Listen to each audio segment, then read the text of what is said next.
আজ আপনাদেরকে শোনাবো বাংলাদেশের একমাত্র দ্বীপ জেলা ভোলায় অবস্থিত এক অপার সৌন্দর্যের গল্প।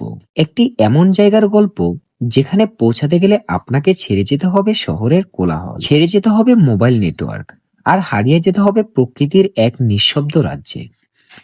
আজকের গল্পটি চর কুকরিমুকরি, বঙ্গোপসাগরের কোল ঘেঁষে মেঘনা নদীর মোহনায় অবস্থিত সবুজে মোড়া এক নৈসর্গিক দ্বীপের গল্প। পুরো ভিডিওটি অবশ্যই শেষ পর্যন্ত দেখবেন, কারণ আজকের এই ভ্রমণে আপনারা দেখতে পাবেন বাস, ট্রলারে চড়ার অভিজ্ঞতা, কেওড়া বনের ভিতর দিয়ে যাত্রা, তাঁবুতে থাকা, বন্যপ্রাণীর দেখা, আর প্রকৃতির মাঝে বসে খাওয়া দাওয়ার এক অসাধারণ মুহূর্ত। এই একদিনের আনন্দ ভ্রমণের আয়োজন করেছিল পরাণগঞ্জ গ্রামীণ সমাজ কল্যাণ পাঠাগার। এই ভ্রমণে অংশ নেয় প্রায় 150 জন মানুষ, যাদের মধ্যে ছিলেন শিক্ষক, সাংবাদিক এবং সমাজের বিভিন্ন শ্রেণী পেশার মানুষ। সকালবেলা আমরা সবাই পরাণগঞ্জ থেকে 3টি বাসে করে রওনা দেই চরপেশনের উদ্দেশ্যে। যাত্রাপথে আমাদের জন্য সকালের নাস্তার ব্যবস্থা করা হয়, আর হাসি আড্ডায় কেটে যায় পুরো পথ। নাস্তা শেষে বাস এসে পৌঁছায় কচ্ছপিয়া ঘাটে। এখান থেকেই শুরু হয় আমাদের ভিন্ন এক যাত্রা। কচ্ছপিয়া ঘাটে পৌঁছে 2টি ট্রলারের মাধ্যমে আমরা রওনা দেই চর কুকরিমুকরির উদ্দেশ্যে। এক এক করে সবাই ট্রলারে উঠে বসে, আমিও উঠে পড়লাম ট্রলারে। ট্রলার চলতে শুরু করতেই চারপাশে বদলে যেতে লাগলো দৃশ্যপট। একদিকে নদীর শান্ত জল, অন্যদিকে সবুজ কেওড়া বন। শ্বাসমূলের শিকড় পানির ভিতর নেমে গেছে। পাখির কিচিরমিচির শব্দে পরিবেশটা হয়ে উঠল আরো জীবন্ত। মাঝে মাঝে দেখা গেল গরু মহিষের পাল, কখনো খাল, কখনো নদী, আবার কখনো বিস্তীর্ণ সবুজ প্রান্ত। শহরের কোলাহল থেকে অনেক দূরে, দেশের একেবারে প্রত্যন্ত চরের দিকে আমাদের যাত্রা এগিয়ে চলছে। এই যাত্রাপথটাই যেন ভ্রমণের অর্ধেক সৌন্দর্য। কিছুক্ষণ পর আমাদের ট্রলার এসে পৌঁছায় চর কুকরিমুকরির ঘাটে। এক এক করে সবাই ট্রলার থেকে নামলাম। প্রথম দেখাতেই মনে হতে পারে আমরা বুঝি সুন্দরবনের গভীরে চলে এসেছি। চারপাশ জুড়ে কেওড়া বন, শ্বাসমূল গাছ আর পাখিদের অবিরাম ডাক। এখানে একটু বলে রাখা ভালো, এই এলাকায় মোবাইল নেটওয়ার্ক প্রায় নেই বললেই চলে।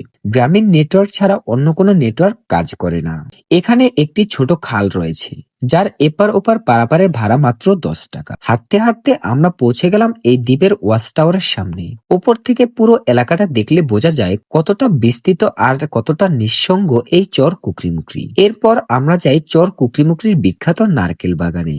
এখানেই রয়েছে তাঁবুতে থাকার ব্যবস্থা। এই তাঁবুগুলোর দেখাশোনা করেন নাজিম ভাই। এখানে এলে বারবিকিউ থেকে শুরু করে ঘোরাফেরা, থাকা, খাওয়া সব ধরনের গাইডলাইন নাজিম ভাইয়ের কাছ থেকেই পাওয়া যায়। ভিডিওর স্ক্রিনে আমি নাজিম ভাইয়ের নাম্বার দিয়ে রাখছি, যাতে আগ্রহীরা সহজেই যোগাযোগ করতে পারেন। হঠাৎ করেই আমাদের চোখে পড়ল এক ঝাঁক শেয়াল। প্রথমে একটু ভয় পেলেও পরে বুঝতে পারলাম এরাও এই প্রকৃতিরই অংশ।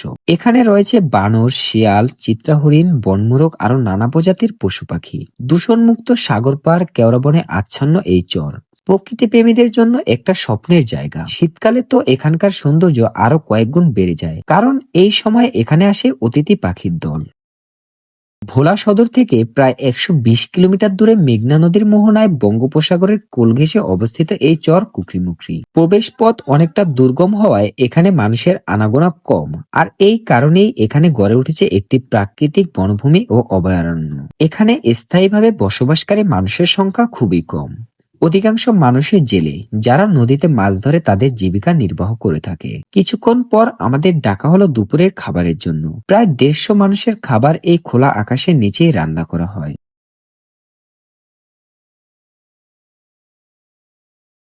মাদুর পেতে প্রকৃতির মাঝেই সবাই বসে পড়লাম। কেউ খাবার নিচ্ছে, কেউ ছবি তুলছে, আবার কেউ প্রকৃতির এই দৃশ্য উপভোগ করছে।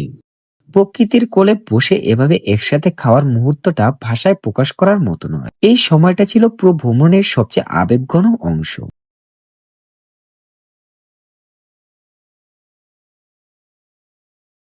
দিনের বাকিটা সময় হাসি আড্ডা, ছবি তোলা, সাগর পাড়ে হাঁটা, আর এই সবকিছু মিলিয়ে কেটে গেল চোখের পলকে। সকলে মিলে ভীষণ আন্তরিকতা আর ভালোবাসায় পুরো দিনটি উপভোগ করলাম। সবশেষে বলতে চাই, আপনি যদি প্রকৃতিকে ভালোবাসেন, নেটওয়ার্কের বাইরে একটা দিন কাটাতে চান, আর বাংলাদেশের এক অনন্য দ্বীপের সৌন্দর্য উপভোগ করতে চান, তাহলে চর কুকরিমুকরি অবশ্যই আপনার ভ্রমণ তালিকায় রাখবেন। ভিডিওটি ভালো লাগলে লাইক, কমেন্ট ও শেয়ার করতে ভুলবেন না। পরবর্তীতে এমন ভিডিও পেতে পেজটি ফলো দিয়ে পাশে থাকুন। দেখা হবে পরের কোনো এক ব্লগ ভিডিওতে।